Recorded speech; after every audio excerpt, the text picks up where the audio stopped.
আসলে কিন্তু আমার বক্তব্য লিখেই নিয়ে আসছি। লেখার বাইরে দেওয়া আমার জন্য খুব কঠিন, কারণ কথা বলতে তো মুখেটা কত কত আয় করতে পারে। বালা কথা, মন্দ কথা, খারাপ কথা, কথা, কুকথা, অনেক রকমের কথা আছে। কথার কোনো শেষ নাই, যে কথা বলে শেষ করা যাবে না।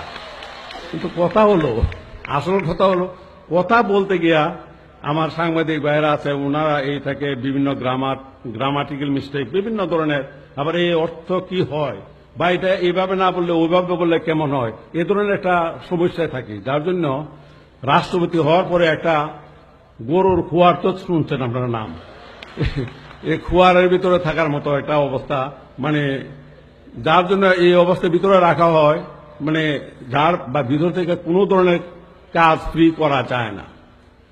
এখানে আজকে আমার বন্ধু ফজলুর রহমান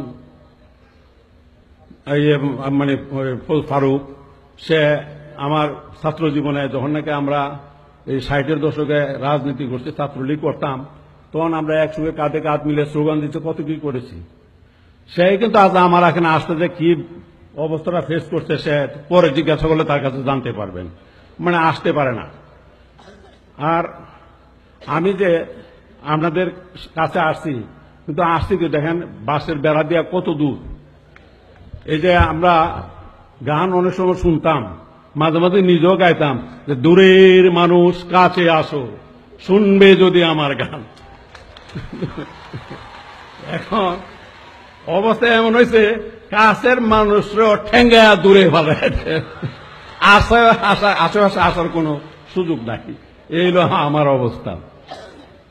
আর অনেকেই মনে করে যে রাষ্ট্রপতিতে আমি না জানি কত আরামের সুখে শান্তিতে আছি। আসলে আমার রাষ্ট্রপতি হওয়ার পরে আমার জীবনের 12টা বাজছে, কারণ আর আমার কোনো ধরনের স্বাধীনতাই নাই। কারণ কথা বলতে হয়, খাইতে হয়, মানে ডাক্তার সাহেব পরীক্ষা করে দেয়। পয়লার দিন যখন রাষ্ট্রপতি, পরের দিনই মানে হাজির অনেক লোক, ডাক্তারও আয়সা পড়ছে নিচে সব। আমার ওয়াইফরে বললাম যে একটা ডিম আমলেট করে দাও তাড়াতাড়ি। ডিম আমলেট করছে যে একজন যে আমার দিব না, আমার ওয়াইফের হাত থেকে ডিম লয়ে গেছি গা নিচে। আবার ডাক্তারে বেশি না 1/3 খাইছে। এখন বলেন একটা ডিমের মামলেট, এটা থেকে 1/3 খাইয়া লাইলে এটা কি খায়? আমি তো এই দেখছি এক ডিমের থেকে আবার এটা খাইলো কি এটা ডাক্তাররা টেস্ট করে দিছে, মানে এই টেস্টের খাবার সকল খাবারে কোন ডাক্তার সাহেব আগে ভাবটা এমন যে ডাক্তার সাহেব খাইলে যদি উনি না মরে তাহলে আমার দিবার, তা আমার মরবার লেগে দিত না।